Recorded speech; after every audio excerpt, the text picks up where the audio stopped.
And I am here to discuss with you Merscov. Merscov is a zoonotic virus, which means it is a virus that is transmitted from animals and people. It has been linked with Middle East, and it emerged as a disease in 2012.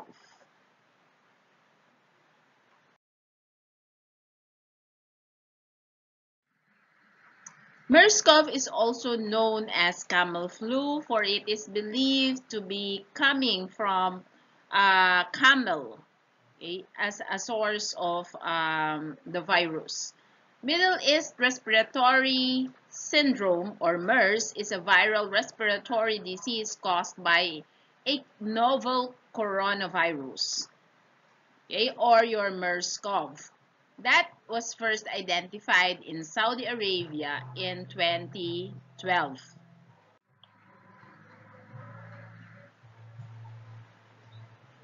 The causative agent of MERS-CoV is known as beta coronavirus, which has not been identified in human before and is different from other forms of coronaviruses, including SARS coronavirus, that has been found in humans or animals. As of the moment, the mode of transmission of MERS-CoV is still uncertain. People may be identified upon exposure to animals, especially camel, environment, or other confirmed patients such as infected person in the hospital setting. However, it is said that MERS-CoV can be transmitted via droplet, like other forms of coronaviruses. It spreads from infected persons' respiratory secretion, such as through coughing. It may also be transmitted by direct contact, from which MERS-CoV has spread from ill people to others through close contact, such as caring for or living with an infected person. Infected people have spread MERS-CoV to other people in healthcare settings such as hospital. All reported cases have been linked to countries in and near the Arabian Peninsula. Most infected people either living in Arabian Peninsula or recently had traveled from the Arabian Peninsula before they became ill can be considered suspect for MERS-CoV. A few people have gotten MERS-CoV after having close contact with infected person who had recently traveled from the Arabian Peninsula. The largest known outbreak of MERS-CoV outside the Arabian Peninsula has occurred in the Republic of Korea in 2015 and was associated with travelers returning from Arabian Peninsula.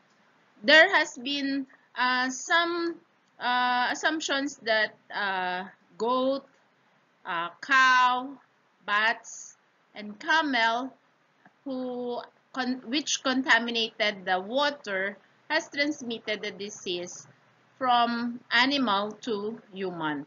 And it is now believed that from human, it has been transmitted to other humans as well. Now, how do we diagnose MERS-CoV?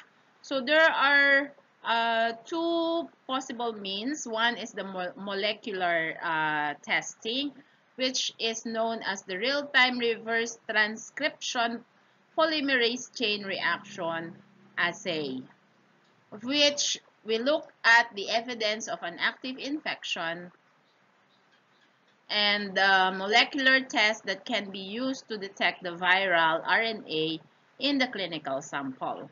Another one is the serology test, which look for previous infection by detecting antibodies to MERS-CoV, like ELISA or enzyme-linked immunosorbent assay, which is a screening test used to detect the presence and concentration of specific antibodies that bind to a viral protein. The microneutralization assay is highly specific confirmatory test used to measure neutralizing antibodies or antibodies that can neutralize the virus.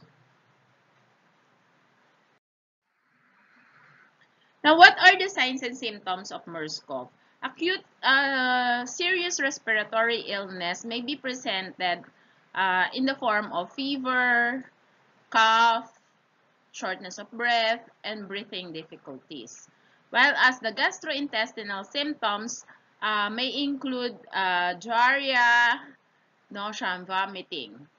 When the patient reached the complicated stage or the advanced stage, um, pneumonia and kidney failure is expected. In people with immune deficiencies, the disease may have a typical presentation. Some laboratory confirmed cases of Merscov are reported as asymptomatic. And approximately 35% of the reported MERS patients died. So it's quite a high mortality rate. Now, how do we care for these people? Since they have difficulty of breathing, so one problem or priority problem that we identified is ineffective airway clearance and impaired gas exchange, ineffective breathing pattern as well. Now, in relation to airway management, we can position the client in a semi-Fowler's position, provide oxygen support, encourage deep breathing exercises, provide mucolytic, a chest physiotherapy, and then we can also provide an increased fluid intake for our client to liquefy the secretion, and other forms of bronchodilators and expectorant, as per doctor's order, of course. Now, other nursing diagnosis will include risk for infection because there is already an existing viral infection, so the client may compromise the immune system and will eventually progress into systemic infection. So they are normally given with antiviral or antimicrobial agents as per doctor's order. And we boost the immune system by providing nutritive diet and providing them with additional vitamins, both in synthetic form as per doctor's order and vitamins coming from the fruits and other plant sources. Another one is acute pain. So pain is relative to the frequent coughing or strain caused by coughing.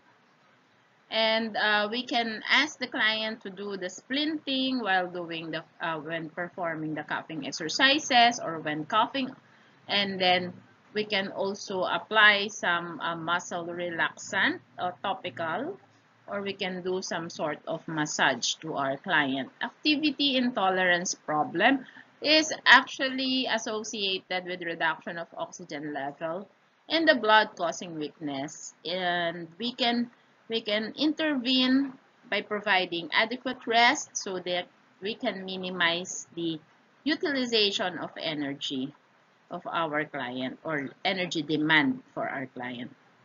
Then we also have hyperthermia. Hyperthermia, we often manage it with the TSB, increasing fluid intake, controlling the environment, particularly the temperature of the environment, loosening the clotting, giving additional fluid sources from food, and we can also give antipyretic to our client as per doctor's order. Risk for imbalanced nutrition less than body requirement is related to the loss of appetite and the presence of gastrointestinal signs and symptoms. So with this condition, we can provide the client with um, uh, small but frequent feeding, or soft diet. We can start with the soft diet so that the client will not be feeling will not have the abdominal fullness. And then we can also provide them with brat diet with banana, rice, apple, and tea. And then we can also encourage the client to take small but frequent feeding. And then another is we can provide appetite booster as per doctor's order. And then we can also present food in a palatable manner and provide the client with his food preferences so that we can encourage the client to take more calories. Another one is deficient knowledge about the management of the disease. Deficient knowledge can be resolved or intervened by health education. So providing the client about the information of the disease, its nature, how it is transmitted, and how do we prevent transfer from other person, and how do we recognize alarming signs and symptoms, and basic management of the signs and symptoms. Another one is deficient fluid volume, which can be relative to um, having fever, sweating, and of course the diarrheal and vomiting episode. So if we will be able to provide additional intravenous therapy as per doctor's order, we can hydrate the patient per oral also by increasing fluid sources, oral fluid sources. And then we can also monitor their electrolyte and weigh the patient daily. Okay. Now, what is the pharmacologic management for this particular disease or for Merscov? Actually, there is no specific treatment for the disease. The treatment that is uh, associated with it is supportive or intensive supportive care, wherein whatever the signs and symptoms presented by the patient, that is what we normally address or manage. So prevention also is very important, and the control or spread of the disease. Okay, so thank you very much for watching. See you on my next topic.